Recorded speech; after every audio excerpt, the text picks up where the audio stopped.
With a round of applause, can we invite Mr. Patrick Awuah onto the stage?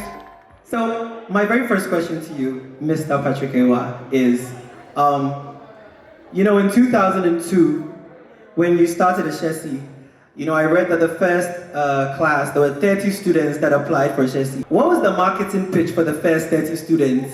Because this was the school, nobody had heard of the school. What did you tell them? How did you get people to apply? Well, I don't know what they remember, but but I think we just put out an ad that asked a simple question: do you believe in excellence? At Ashesi we do. And if this resonates with you, then come talk with us. I think it was something simple like that. That was it? That was it. I mean, we talked a little bit about curriculum design by faculty in the US and... A very short. So did you have parents come ask more questions and want to know what you meant by believing in excellence? We had a few parents come and visit, and we had some students come and visit. And I did the tour. It was one building. So show them the computer lab, the classroom, the library, and answer any questions. That was it. Okay. Well, class of 2005, put your hands together for yourselves. You believed in the message. Right. Okay, so 20 years, Ashesi has chalked a lot of successes. Okay. I want to know, how does Patrick Awuah celebrate these successes that Ashesi has chalked over the last 20 years? Away from the public, how do you celebrate? How do I celebrate away from the public? We have the dinners, but what do you do when you achieve something that was difficult, you've been working hard, and then you get it, like for example, the charter in 2018, Well, I don't celebrate a lot. Why that's the truth. When we were starting, right? When we were starting and we were designing curriculum and going through accreditation and raising money, I was celebrating every little win, right? So if we got a donation, I would come to my office and I'd be humming this song, things keep getting better, getting better all the time. And my co-founder, Nina, she loved that. She loved anytime she'd hear me sort of singing that or humming it to myself, she would just laugh and laugh and laugh, right? And so it got to a point where I would sing that song actually just to make Nina laugh, right? So every little win. And then it got very real. It got very difficult. And there was no more singing. It was just heads down, get the thing done. And then it was class of 2005 showing up. And when they walked in the gate, and I saw them coming through the gate, I ran away. I went to my office. And I sat in my office for a while and caught my breath before I went out to greet them. So that's what it was like in the beginning. And then, it just became, you get through major hurdles, you reach major milestones, you celebrate with the team, you get some sleep, and then you repeat. I see. Celebrate with the team, get some sleep, and repeat. Yep. Okay. Initially, when you set out, looking for funds for the school, your target was $15 million. You only raised $2 million. Right. How did you make that work? How did we make $2 million work? So we had $2 million, and the business plan was we would give financial aid to 10% of the students. And we ended up giving financial aid to 50% of that incoming class. And we were just very scrappy. We made every dollar go as far as it could go. And we kept trying to raise money. So that's how we made it work. Every step of the way, there was a lot of fundraising every step of the way. It was a lot of fundraising every step of the way. It was a lot of traveling to go meet with donors. Most of those trips were not successful. I would come back to Ghana, I go to Seattle, I come back, no money. And, there was one time I just cried on the airplane coming home. Like we were flying from Amsterdam to Accra, and somewhere over the Sahara Desert, it was at night, and everybody was asleep, and I was just sitting there sobbing because we didn't have the money, and it was frightening, right? So, yeah, a lot of fundraising. But then we got to a point where we got over the hump. We got, 7 families that committed to get us to break even. And then it was just focus on execution, getting the results. And once we had results, then fundraising actually got better, got easier. You spoke about seeing the class of 2005. What role would you say the students at that time played in motivating you to keep going? That class kept me very busy because we were trying to set the culture of the institution. And so it was a lot of talking with them. It was a lot of, speeches and meetings. We used to do, I think we had our first quote-unquote town hall. Wasn't called a town hall, but we just met to talk about. I think the war in Iraq had started, and we just got together to talk about it. But I was very, very involved with that class because they were going to make or break Ashesi, right? So if these guys were very successful, then Ashesi would be successful. And I remember a time I met with a team and I said, I want to be able to say that 100% of our graduates found a job within 6 months. And when I said that to them, one of the people on the team said, that's unethical. And I was baffled. I was like, what do you mean what's unethical about it? And they said, well, we can't lie if we don't get 100% placement. And I said, no, I'm not saying I'm going to say that even if we don't get 100% placement. I am saying we need to think about all the things we need to do to make sure we get 100% placement. So we have to really work our butts off. We have to figure out this thing. And this class of 2005 has to be successful. There's no ifs, ands, or buts about it. So yeah, it was a hectic year. Well, hectic 4 years. Hectic 4 years. So with the class of 2005, sorry, I keep coming to you guys because you guys are the beginning, okay? The whole thing with having a cumulative GPA to make sure you don't put on probation. Did they go through that, or did that start with another class? Oh yeah, they went through that. So then they lost some people along the way as well? Yeah, we lost some people along the way. You guys survived. Put your hands together for yourselves. Okay, so my next question. Do you think that Ashesi has done a good job of making everyone feel like they're able to apply to the school? And I ask because, I think what we do as alumni is to encourage people to apply here. And a lot of people have this mindset that, you need to be of a certain social class, wealth, to be able to apply here. But, there are scholarships. So do you think that Ashesi has done a good job of changing that narrative? Because a lot of people still see the school as the school for the rich, Yeah, I mean, it's a work in progress, but I think it's a lot better than it used to be, right? And when the media started to tell stories of students who had come from very humble beginnings, I think that started to change the narrative. Right? There was a story that was done about a young woman who was a Kayoye in Kumasi and came to Ashesi. And I think that story made a big difference. But it's the kind of thing that it's not up to me, and it's not up to the admissions team to convince people.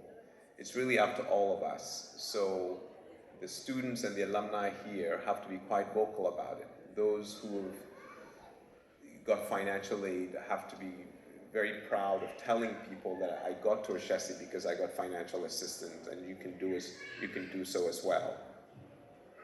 All right. Okay. So in the plans that you outlined for the next decade, okay, some new courses were spoken about. One of the ones that caught my attention was the Executive Education for Senior Leaders in Corporate Africa, Public Service and Academia. Is this course a way to get Ashesi students more interested in the public sector? And if so, how is it different from courses like GVV and Leadership 1 and 2?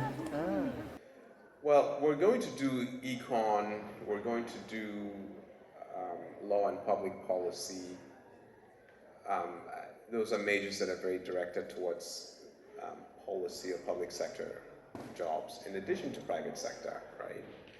But what we want to do is we want to engage people who may not even have come through Ashesi. They're already in a position of influence. Can we engage that demographic and have them become part of the Ashesi mission? That's what executive education is about. But I mean, what is your thoughts on the percentage of Ashesi students that are in the public sector? Right now, most of our alumni are in the private sector. Yes. It's a function of the majors that we currently offer, but it's also a function of the difficulty of operating a certain way in the public sector in Ghana, right? So we've had students who've interned in the public sector or alumni who've worked in the public sector and then quit because they found that the work ethic in the civil service or the public sector is not the same, right? And it's quite far from what the Ashesi ethos is. And so that's a challenge, and it's a challenge that will be with us for quite a while. And you know, what I hope will happen is that some of you guys will work in the private sector, but eventually get into the public sector and make change there, but enter the public sector at a higher level than entry level. So I remember when I was here, there was a career fair, there was a competition we used to do called the elevator pitch, right? Mm-hmm. Which I won, by the way. Put your hands together for me for winning the elevator pitch one time. Okay, so I'm throwing a challenge to you. In the style of the elevator pitch, okay, tell us why we need to join the public sector. Convince us. Everybody's here is going to become an ambassador to go and tell their friends to go into the public sector. Elevator pitch. I think that's 1 minute. Hey, but is it 1 minute? Can you set the timer? 60 seconds. Yes. 60 seconds. Okay. On Abel's say so, we will start. Okay. Ready? Okay, Patrick. Go. So there are just a number of things that are required, a few things that are required if we want our country to advance to an advanced country, right? The first one is good governance. The second is we need to have strong, affordable infrastructure. The third is we need to have a very vibrant, dynamic private sector. And all three of these also need good people. We need productive citizens. We need people who are civically minded, who are ethical. So four things that are required for us to advance. Now, the governance part is all about the public sector. And the thing about governance is if it's weak, all the other things also struggle, right? So poor public sector is going to affect the educational system, is going to affect the quality of the people that you have. Weak governance is going to mean that, you know, you have procurement irregularities, which means that your infrastructure will be more expensive because of all the bribery involved, and it'll be weaker because of all the bribery involved. And poor governance also means that you have a terrible environment for the private sector to operate. So your private sector is diminished, and you just cannot, break out of being a developing country. So public sector is very important, and it affects everything. That's why we should do both. That's why we should do both private sector and public sector. Thank you. What's the verdict? Are you sold? Hello? Guys, are you sold? Okay, so we'll see an increase in the number of students in the public sector. Is this a promise? Yes! On a code, don't lie. Okay, so as part of the plans for the next 10 decades, the next decade, you did mention that you wanted to see 4% of the student body be people living with disabilities. How is Ashesi, the community, preparing for that? Not just the student body, Oh, okay. the Ashesi community. Okay. So the staff, we want to see 4% of the administration, the faculty, the staff be people living with disabilities as well. Okay, so for example, are people going to have to take up, sign language? Because you did speak about changing the website to favor people with dyslexia and stuff like that. But what other plans are we putting in place? We're still figuring it out. Okay. Okay. All right. No, we have to do a lot of work, right? So every hiring manager, the HR department, has to be intentional about figuring out what parts of their department can be done by people with certain disabilities. Everyone has to be intentional about actively recruiting. So our HR department, when we're recruiting for positions, we have to make sure we're reaching out to, the Disability Council, we're reaching out, figuring out where can we recruit people from. It's going to mean that we need to have the ability to do sign language, for example. We have to be able to do automatic translation of speech to text, right? And of course, this is already being done. There's AI that now translates speech to text. We need to train those machine learning algorithms to recognize Ghanaian accents and other African accents. So there's a whole lot of work that we need to do to make sure that people with disability can thrive here. And it's also sort of a culture thing, right? So one of the things that's really good about Ashesi is everybody here feels like they belong, right? And as we have people with disability join the community, they too must feel like they belong, just like everybody else. And so our conception of diversity and equity and inclusion has to go beyond gender. It has to go beyond socioeconomic diversity to include disability. Okay. Let's put our hands together for Mr. Patrick Awuah. That's a great initiative. Okay, so in speaking about scaling in the quality of education through collaborations with other African universities, are we going to see things like exchange programs between universities here on the African continent? And how else is that going to work? Scaling in the quality of education by collaborating with African universities. I really hope that happens, and in a way that is going to be part of the measure of our success, right? So if we get to a point where there are a bunch of universities operating in a network that are all very high quality, that trust the level of quality on each other's campuses, then we ought to be able to do student exchanges easily, right? Then the only thing that we have to be concerned about is the additional cost of travel for people to travel to another country to do a semester. But we're doing that with universities in North America, and there's no reason why we shouldn't be able to do that with universities in Africa. But absolutely, that's one of the things that we will be striving for. Okay. I want to remind you guys that we will be inviting you to ask Patrick some questions as well. So just be noting them down, request the microphone, and then you can ask. Okay, so my next question. It's no secret that Ashesi students like to marry each other. And there are a lot of children that are coming out of these marriages.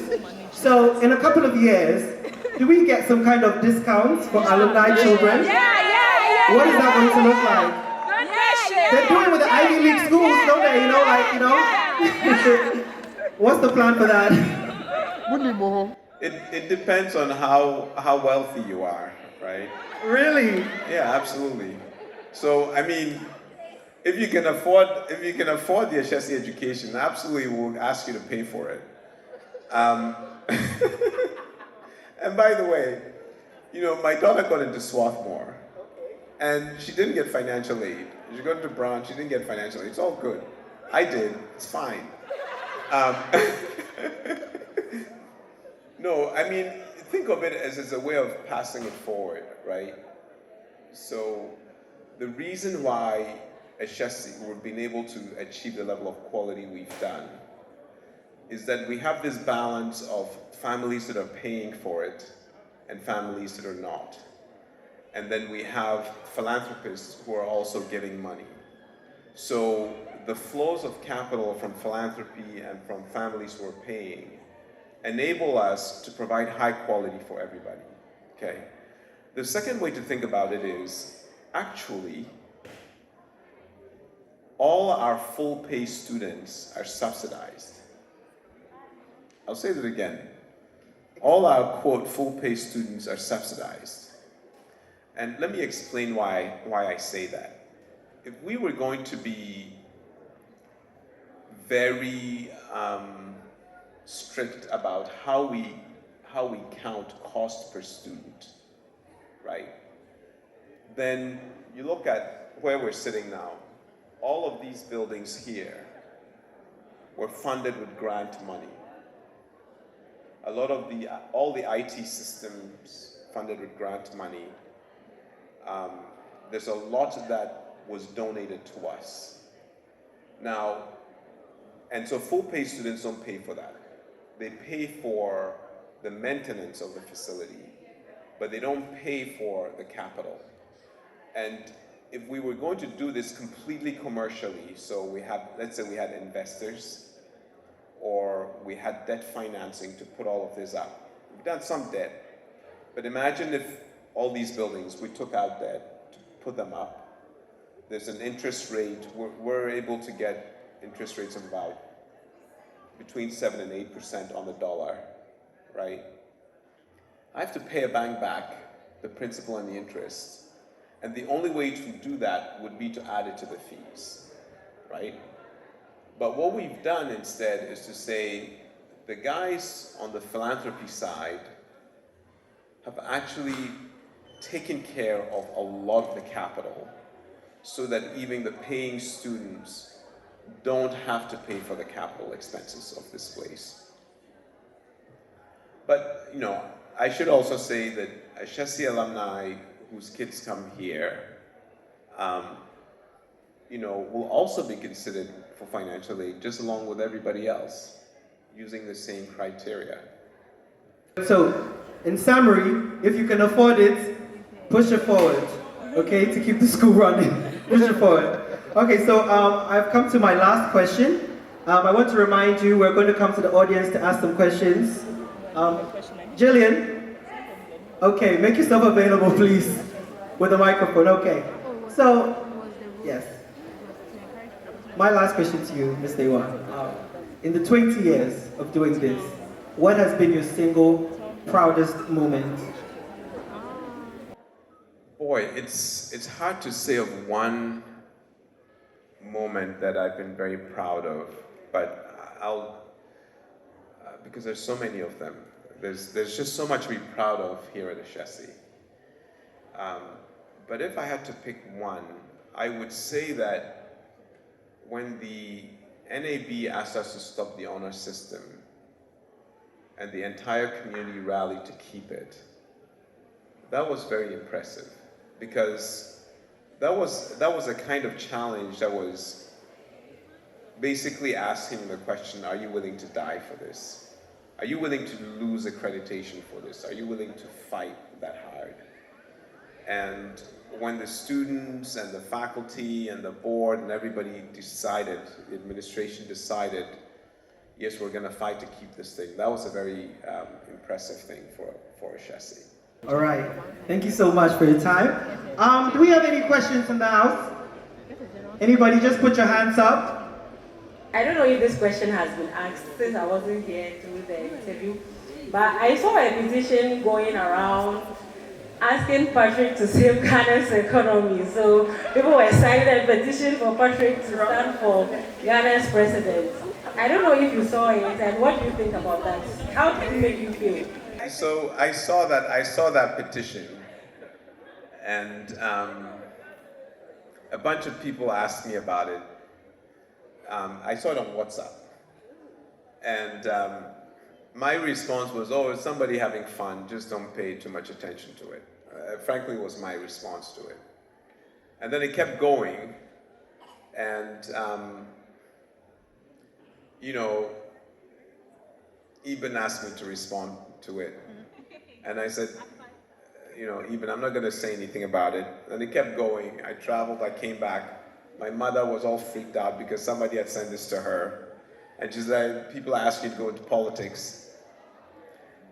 And it's just not my thing. I'm just not a politician. So, yeah, I know I said that the public sector is important, and you guys should do it. But it's just not your thing. It's just not my it's just not my thing. But more than that, you see, the four things that I mentioned are all very important. You cannot have growth without great people. And great people, well-educated, very capable, very productive, etc. That needs to happen. And I think that part of the equation is far from done in Ghana. And that part of the equation cannot be done by only Ashesi alumni. So we have this huge task ahead of us to get the entire educational system to make some really important changes. And that's what I'm dedicating myself to. So, we have to have people doing all of these four things. I really want to see Ashesi alumni who are in the private sector, who are doing amazingly well, running really big companies, creating a lot of jobs. I want to see Ashesi alumni who are in the public sector. I want to see Ashesi alumni in education as well. But education is a thing that I'm committing myself to, and I think that job is not yet complete. And in fact, it probably will not be complete if I spend the rest of my life doing it. And so I feel this urgency to really stay there and make sure we don't lose track of it. Okay. So Aisha, you have your answer? Education is his thing, not politics. When you think of the future of Ashesi, what role do you want Ashesi alumni to play in it? How do you think Ashesi alumni can help sustain this institution? We know the philanthropy is key, but what are some of the other ways you hope to see Ashesi alumni engage? So I see the alumni as a living endowment for Ashesi. And when I say the living endowment, it's like a living, breathing endowment. I'm not just talking about money. I mean, you should absolutely give money. Every year, you should give some money to your alma mater, to the extent that you can. That's important. But there's just so much more that alumni do can do for the university. You can come and do guest lectures here. You can mentor students here. You can send your kids here and pay whatever you can. You can work with your colleagues who didn't come to Ashesi to create a better society for all of us. And all of those things are very important for Ashesi alumni to be doing. Okay. And I also want to point out in the same vein. And I want to add one more thing. Okay. To what I think it's really, really important, especially for a small institution like ours, that the Ashesi network is very strong and very supportive of each other. This is really important. So Ashesi alumni should be opening doors for each other. They should be opening doors for students. They should be doing transactions together.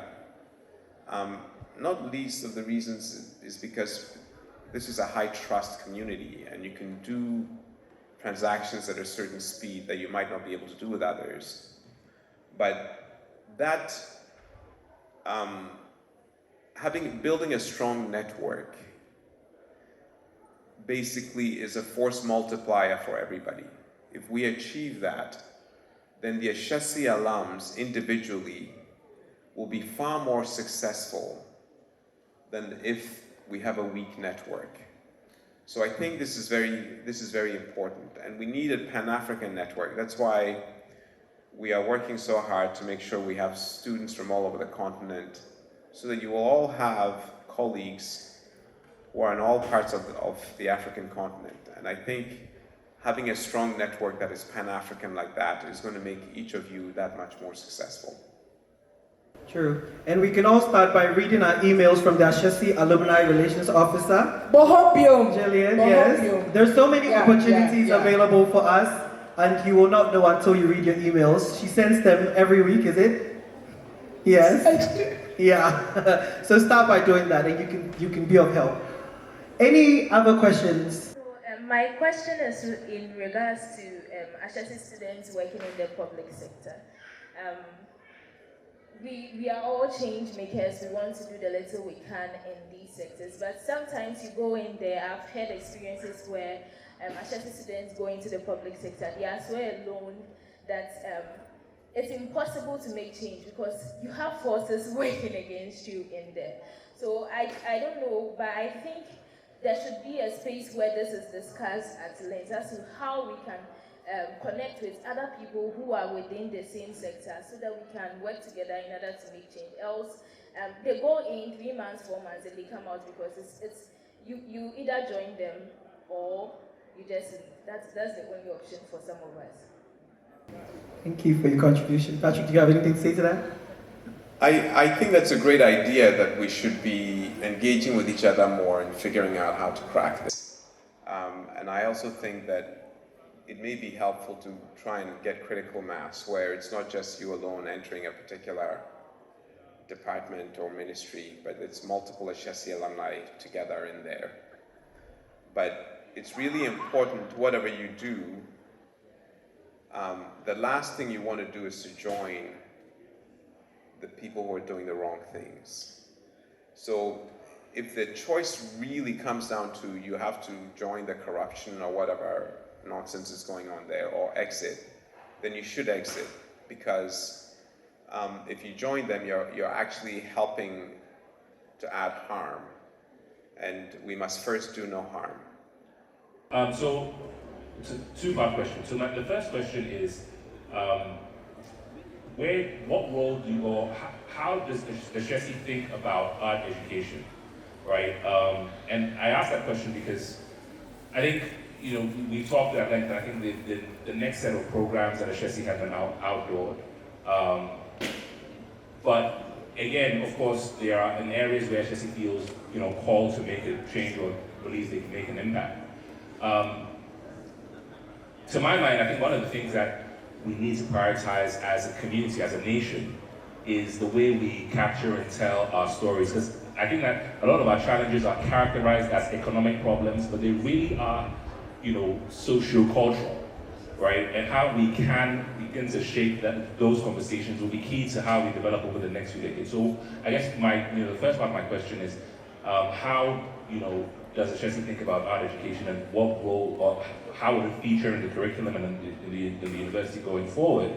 And maybe on a lighter note, Patrick, I was going to ask, people have talked about looking forward, but I want to look back just a little bit, which is, so over the last 20 odd years running Ashesi, what would you do differently if you were to start over today? So what we try to do is, we try to figure out, we have sort of this set of filters that ideas go through. So we get ideas about what to do, and we ask the question, does this idea fit Ashesi's mission? Is it potentially transformational, right? And if it isn't, or if it doesn't fit our mission, then we won't do it. So for example, someone comes up with an idea, we really should be educating people right from kindergarten if we really want to get this right. Okay, so our mission is leaders. It's really about leaders. Kindergarten is not really about leadership yet, so we're not going to do that. So that's an example of an idea that would not make that first cut. Now, if it's made the first cut, So like what you've said about storytelling and changing the national narrative, yes, that would make the mission cut. Then we'll ask the question, does it fit our strategy? And we have a very specific strategy we're executing. We're educating the whole mind, where it's a very sort of high touch, high fidelity education that we do here. And this is something that could also fit our strategy, right? We could do this that way. Then we ask another question, will it be sustainable, financially sustainable? Now, financial sustainability will be answering the question, can we get donors who are interested to make it start, right? So the programs that we have, if we didn't have donors that could fund the capital part, there might not be, if we're trying to charge fees for everything, it might not be sustainable. So can we get donor inflows for it? Can we identify donors who want to fund this thing? The second thing is, what is the demand from high schools, from high school students and their parents? How many students want to do this? And how much are they willing to pay for it? And then the third is going to be, are there jobs at the end of it? Right? Because if there are not jobs at the end of it, and let's say you've met all the criteria, mission alignment, strategy alignment, on the sustainability, we've got donors that are willing to chip in, students want to do it, but corporate Ghana and everybody else says there's no jobs, then you'll be graduating people who don't get jobs, and it will start to have negative ramifications for Ashesi's reputation and brand, etc., etc. So we do a very detailed sort of analysis of ideas before we select one. And then I should also say that there are far many more ideas than what we can execute. Even the ones that will fit all of this. It's just, we only have so much time. And so we have to pick from that whole list which are the highest priority ones, and that's how we do it. Arts education has not come up as a big priority that has been suggested to us by anyone, actually. So it's not gone through the screen. Now, your question about what would I do differently, all the things that we've done. The answer to that is different depending on when you ask me the question. So in year 2, my answer would have been, I would not have quit Microsoft. This is too painful, right? Year 6, different answer, right? And today, I would say that all the things that we've done have either turned out great, right, ultimately, or if they didn't turn out well, we learned some very important lessons that I might not have learned those lessons any other way. So I take it as, that was probably a good thing that happened, because I learned something from it. So we've got good results, we've got lessons to move forward with. And the lessons are not that I would not have done A or B or hired person A or person B. It's, I would do it differently. I would still hire people, but the screening changes, and and I will manage a team differently in this other way. Right now, I would say probably, I look at how quickly this campus has grown and how much land we've used, and sitting here, I was like, wouldn't it have been nice if all these buildings were 3 stories instead of 2? Would have saved some land, right? But it's okay. we had to do it this way because if we hadn't done this way, we never would have got off the ground. So it's all good. Thank you very much. Ladies and gentlemen, Mr. Patrick Awuah. Let's put our hands together for him. Thank you so much, sir. Thank you.